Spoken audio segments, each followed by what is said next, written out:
வர்றேன், திரும்ப வர்றேன். பொதுவாக நாம் எல்லாருமே ட்ராவல் பண்ணணும் அப்படின்னு சொல்லிட்டு ஒரு பக்கெட் லிஸ்ட் கிரியேட் பண்ணி வச்சுருப்போம். அதுலேயும் என்னோட பக்கெட் லிஸ்ட் ரொம்ப பெருசாகவே இருக்கும். என்னுடைய இவ்வளோ பெரிய பக்கெட் லிஸ்ட்லேருந்து நான் சூஸ் பண்ண ஒரு இடம் தான் அதிரப்பள்ளி வாட்டர் ஃபால்ஸ்.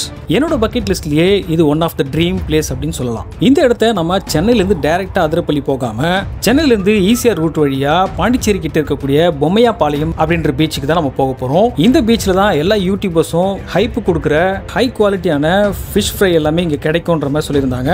முதல்ல நம்ம அங்கே விசிட் பண்ணி அதை சாப்பிட்டு உண்மையான ரிவ்யூவை கொடுத்துட்டு அங்கேருந்து நம்ம நாகப்பட்டினத்தில் இருக்கக்கூடிய நாகூர் தர்கா போயிட்டு ஒரு அட்டனன்ஸை போட்டு இந்த ட்ரிப் நல்லபடியாக அமையணும்னு சொல்லிட்டு ஒரு ப்ரேயரையும் பண்ணிட்டு அங்கேருந்து கிளம்பி போகிற வழியெல்லாம் கிடைக்கிறத சாப்பிட்டுக்கிட்டு 2000 வருஷம் பழமையான கல்லணையில் போய் காலை பதிக்கிறோம். காலை பதிச்சது மட்டும் இல்லாமல் இந்த கல்லணையோட பிரம்மாண்டத்தை பார்த்து ரசிச்சுக்கிட்டு பக்கத்தில் பாஞ்சி ஓடுற நதியில் குடும்பமாக சேர்ந்து குளிச்சு கும்மாலம் அடிச்சுட்டு வானமே செவந்து போகிற அளவுக்கு சந்தோஷத்தை சேகரிச்சுக்கிட்டு இருட்டுக்கடை அல்வா சாப்பிட்டுருப்பீங்க. ஆனால் நாங்கள் இருட்டுக்கடையில் தோசையை சாப்பிட்டு அங்கேருந்து ரொம்பவும் அழகான ஆழியார் டேமுக்கு தான் விசிட் பண்ணியிருந்தோம். இந்த டேமோட மொத்த அழகையும் அப்படியே அள்ளிக்கிட்டு அகலமாக வழிஞ்சு விழுற கவி அருவிக்கு தான் நாங்கள் போனோம். இந்த கவி அருவியில் காசு கொடுத்து டிக்கெட் எடுத்துட்டு குளிக்காம அங்கேருந்து வளைஞ்சு வளைஞ்சு போகக்கூடிய ரோடு வழியாக வாட்டர் ஃபால்ஸ் அப்படிங்கிற டீ கடைக்கு இறங்கணும். இந்த டீ கடையில் டீயை குடிக்காம வெறும் வீடியோஸ் மட்டும் எடுத்துட்டு அங்கேருந்து கிளம்பி நல்லா குளிர் இருக்க ஒரு டீ கடையாக பார்த்து டீயும் மேகியும் சாப்பிட்டுட்டு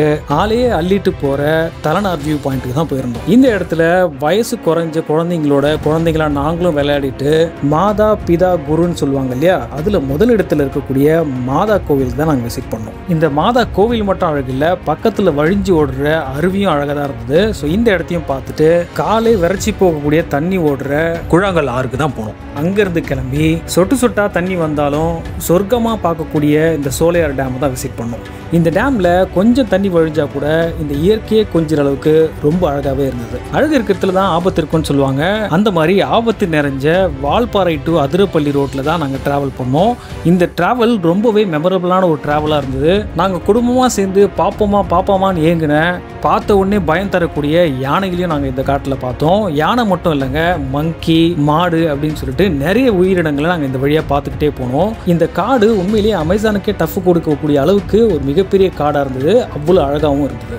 இப்படி சாகசம் பண்ண எங்களை சாரல் மழையோட அள்ளிக்கிட்ட அருவிக்கு பேர் தான் அதிரப்பள்ளி வாட்டர் ஃபால்ஸ். இதை ஒரு வாட்டர் ஃபால்ஸாக எங்களால் பார்க்க முடியல, வானத்துலேருந்து வழிஞ்சு விழுற வரமாக தான் நாங்கள் பார்க்குறோம். இதுக்கு மேலே எனக்கு பேச வார்த்தைகள் இல்லை. ஏன்னா இந்த 1600 கிலோமீட்டர் பயணம் அப்படின்றது உங்களுக்கு 1600 கதைகளை சொல்ல காத்திருக்கு. வாங்க ஃப்ரெண்ட்ஸ், இந்த டிஜிட்டல் பயணத்தில் எங்களோட சேர்ந்து நீங்களும் பயணிக்கலாம். Welcome to